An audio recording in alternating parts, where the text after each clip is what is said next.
Look, I'm going to level with you. I just use the title of AI because I knew that you'd probably click on it better than what I'm about to say, which is automation.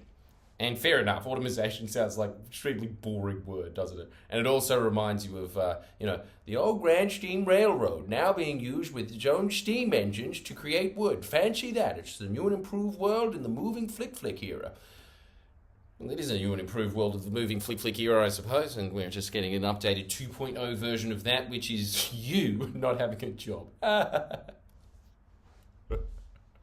Sucked in, truck drivers. I hope you learn to code. Is that what the kids say? Yeah. Obviously, as everybody is always predicting, there's going to be a bunch of jobs within the next decade that are going to be completely superfluous because there's just going to be so many more things that are done by computers, much like before how there was the horse and then the tractor came along, and now horses are, I think, exclusively reserved for police walking around rich suburbs so girls can come up and be like, I want to be a cop when I grow up. I think that's it. Why do they have cop on horses? What's the advantage? If you know what the advantage is, I would like to know. Can you please let me know in the comments? And can you please leave a like and can you subscribe when you're doing it as well? And you don't even have to leave a comment to do that. Did you know that those options are all independent of one another? I'm like, fucking crikey, am I right? But yeah, so let's talk about that. In the future, there is going to be jobs that you probably have now that you are not going to have because you won't be needed for it. So even things like accountants, yeah, you are getting rapidly replaced with accounting software. As soon as people figure out, much like with real estate agents, as soon as people figure out, oh, okay, Excel spreadsheet does most of your job for you, you're fucked. You know you are. And I think it's the same thing. Don't lie to me. And real estate agents especially don't lie to me. I'm sure if you get... I've actually met like quite a lot of real estate agents, so I feel bad for being so mean to them in the past. But at the same time, still going to keep doing it because it's kind of just cosmically right. Like you deserve to be paid out a lot because you don't seem to see the difference from day-to-day life and going to the races. There is a different fashion sense there. Yeah? And until you figure that out, until everybody in your industry figures that out, there's going to be more videos on you. But I think that's what's happening. Now, society is moving to another realm. Society is moving to another realm where all of these jobs are becoming automated, they're becoming on the internet, and so all of those are going out. What are the people that are going to remain in these jobs? It is just that, that disproportionate thing that we're talking about. When people always say that there is this mysterious 1% that control the planet, yes, that's definitely true that they control all the resources. However, it is not true that all of them are the Rothschilds. There are people that move into the 1% through social mobility. And I know that when people say this on a level, big level of society, they're talking about big level. Jeez, the dumb sentence. I'm really good. I think that you should subscribe. Frankly, I think I'm really highlighting why in this episode. Because you will get sentences that are very hard to follow said very quickly so that you don't think about how bad they were. But then the other one is that you should just know that, yes, okay, there is not social mobility in the same way that there was in the 50s on a societal level, but on an individual level, that level of social mobility is way more profound than it was. This is something else that I think when people always say the younger generations want to become influencers. That is scary. That is stupid. But it is not as stupid as what older generations think that it is. Because there are going to be people that are naturally talented, such as myself, that would not have... And I really do feel like that I was able to put my chin into my neck for that one. That is actually my sincere opinion on the matter. But thank you. Those people... in the previous media environment, do you think that I, for instance, would have a job? I'm going to say yes. I'm going to say that I would have been the host of Media Watch in the age-old environment when I'm sitting there shitting on Media Watch. My job did not exist before the internet. On an individual level, if you find that your specific talent and niche you can become a millionaire more easily than you ever could in any other period in human history. However, if you are going into those old jobs of the old way, those big slotted, just like how people used to say, oh, okay, well, all these factory jobs are becoming redundant. We've moved on to the service here. And that, yes, there was the evil aspects of that of just getting it all exported over to the third world, but there was also the positives of the fact that I didn't pay less for designer shoes. They still upmarked them just by thousands of percent instead of hundreds of percent. But I also got cheap ones at Payless shoes. So, a lot of child slavery benefited me. And thanks for taking one for the tea, kiddies. but yes, there was that aspect to it. But there was also just the other aspect of, no, there just isn't that much of a need for these factories anymore. Also because they were getting shipped out, but also because just the factory jobs in general were going. So they needed to be replaced with service jobs. That was the 80s, 90s period. Now we're in another period where the service jobs are going because everybody just gets everything on Amazon.com. So what are the actual jobs? What are the smarter jobs in this? It actually, you could argue in a lot of ways, is that stuff that they're always talking about is just like this massive scam. But yeah, it is to a degree. But just buying things from Alibaba and then reselling them on eBay. Don't lie.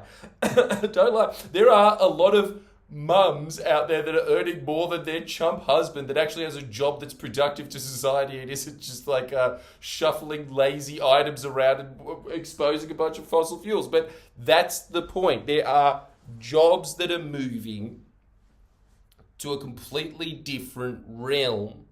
And if you do go into the job market that the school sector was preparing for you, I think they are catching up a little bit now, but Jesus, not in Australia. I mean, Kevin Rudd gave us laptops and then that was pretty much it. And then we just got defunding for the next 10 years, so you probably aren't going to get it from that. But yes, there are a bunch of jobs that now exist, but the difference is that we are going into the age from, first you had agrarian, then you had factories, and then everybody came in together and they all worked together, and that's why you got all of this upheaval and you got the ideologies of the 20th century because they just couldn't spread before because all of the workers were out on the fields. And then they're all together and they're just like, hey, why are we only getting half a bowl of porridge? We deserve... Well, we still have pretty bad self-concepts of ourselves because we're dirty all the time, and when we look in the mirror, we're pretty disgusted. 3/4 full bowl of porridge, yeah.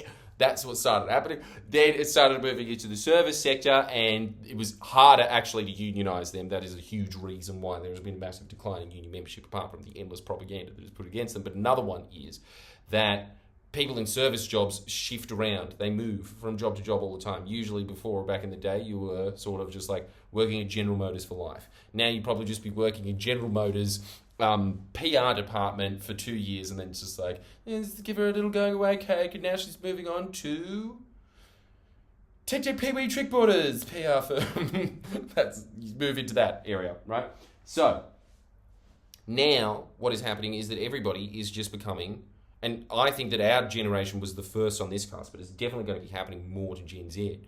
But now it is happening in that when they all say these things of like, yeah, I want to be an entrepreneur or I want to be an influencer. The jobs are there for a certain select, minute level of people. There is a two-pronged measurement to this that I think that you need to implement into your own life. The first one is to identify what you're good at. I'm always saying that. That is the first thing that you need to identify. The second thing that you need to do is that you need to specialize. You need to specialize into something that just makes you, and then you make money out of that. Yeah? I think that in this day and age, you would probably actually have more success having an architecture firm that has like 4 employees as opposed to, like 200 employees. I think that we are getting to that stage where that guy is going to be making more money than the guy that is the head of the firm of the 200 because they just can't move with the times. That architect firm can just be like, okay, there's 4 people here, this is what's in, this is the designs that we're going to start be implementing, we're going to be putting them out because life just moves extremely fast. And what moves fast? This is a general military tactic, small units. The reason that the Byzantine army, sorry to just bring in my autistic exceptions yet again, but you're hearing it again, kids. Going to get an education that you didn't want. The Roman armies were massive. Sometimes the field armies would be like 80,000, 100,000 strong. In the Byzantine era, it would, shoot, a 50,000 army was like some of the biggest in their history. Most of the time, it was like a couple of thousand. That was the army, but it was highly professionalized. And it was also deliberate. They started moving that out. Why? They wanted more people, first off, to pay taxes so that they could actually afford to keep their military equipment all equipped. Also, that they could train them better, but also because there was just more on them and they became more of an elite corps. But the other thing that they were doing as well is they realized mobility is actually better than just crushing them with sheer force and number. Smaller units are more versatile. Smaller units are better trained. Smaller units are more specialized. So I think that that's what's happening. Obviously, just the world is changing more to just become more individualistic in general. But sort of that's a byproduct of the economy. You can look at it in that one way, which means when it comes to you and you're thinking about your future and what your future jobs are going to be, they are going to be probably a job that doesn't exist yet, that you yourself are going to have to invent. My job did not exist before me. It couldn't. Think about the elements that I'm putting into it, right? Like, it's very media watchy. It's also just got like, dumb skits, cultural observations about society, stand-up comedy in it. There's also just like very, very heavy, thorough investigative journalism involved. Like there's a bunch of things in there. It's that didn't exist in a show, in a TV show before, but it exists now because as a group, that's what we're good at. That's the content and the service that we are good at providing. But you had to invent that. That was a combination of a bunch of our skills together, kind of acting as a band, right? So this is the same thing that I think is going to happen with you in your job. The job that you want in your head, and this is just in general. This is something that people in the performing arts would understand, but probably the rest of society doesn't, but now they are getting it themselves. People in the performing arts, they spend 10 years of their life wanting to emulate the career of someone else, then they get to a certain age and they realize, oh, okay, at that point, they're on a completely different trajectory. I have a completely different creative life. The sooner you realize that, the better. The sooner you realize, no, I am not my hero. I am a completely different individual, and so my art looks like this as opposed to that. Life changes. You ascend to the creative heavens of, well, let's be honest, you're probably going to be on cruise ships. But some of you will ascend to the even higher thing of touring a bunch of dingy comedy clubs, because that's where I assume ballet dancers go and all the other creatives. You know what I'm trying to say, don't you? Please know what, because I'm struggling myself here. I am saying that your future employment more than ever is going to rely solely on you. Your outcomes in life are going to rely more than ever solely on you. And I cannot tell you how much I hate people always saying that life is random and that there is happenstance chance and that really like your success depends on a bunch of external variations and things. And it's just like, yeah, okay, there is some merit to that, but even if you're going for a job interview, yeah, not puts you above 80% of the people that applied for the job actually turning up. Huh? Because there was a bunch of people that were thinking, yeah, I'm going to do it, and then they never even signed the application. There is a lot of factors that are in your control. A lot of factors that are in your control. But I need you to understand this one key point. If you are going to be successful in the future, it is going to be because you invented a job. And what is a job? A job is fulfilling a very specific need. All throughout history, that's what a job is. It is fulfilling a need. And the more skilled you are, the more paid you get for it. But in this day and age, the problems that the world are going to face are going to be so much more nano than they've ever been before. And so think small. Think small. Get really, really good. What's the specific thing that you're very good at? That's how you go from now on. From now on, this has always been true, but this is especially true now. You are self-employed.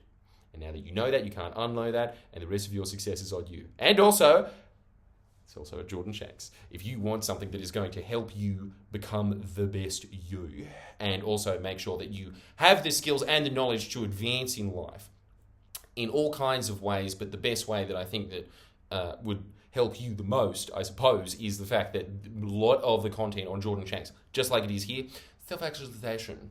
Trying to find out who you are at your core. A lot of that is that. A lot of that is just getting to the core roots of how you function, what is driving you, and changing that. Changing what is the driving force within you so that you can get to where you want to go. So most of your life, you are just on autopilot, just going some way, and then all of a sudden a captain comes in because we're making you more conscious about what is actually making you tick, and then goes, oh my God, we're going to the iceberg. There we go. Safely to the actual destination that we wanted to go to, which was that cyclone. I don't know why you wanted to do that, but you did. That's on you. You decide that for yourself. And you can learn about why you wanted to do that at Jordan Shanks together. So make sure that you sign up there. If you don't, you're an idiot. There, I said it. Bye.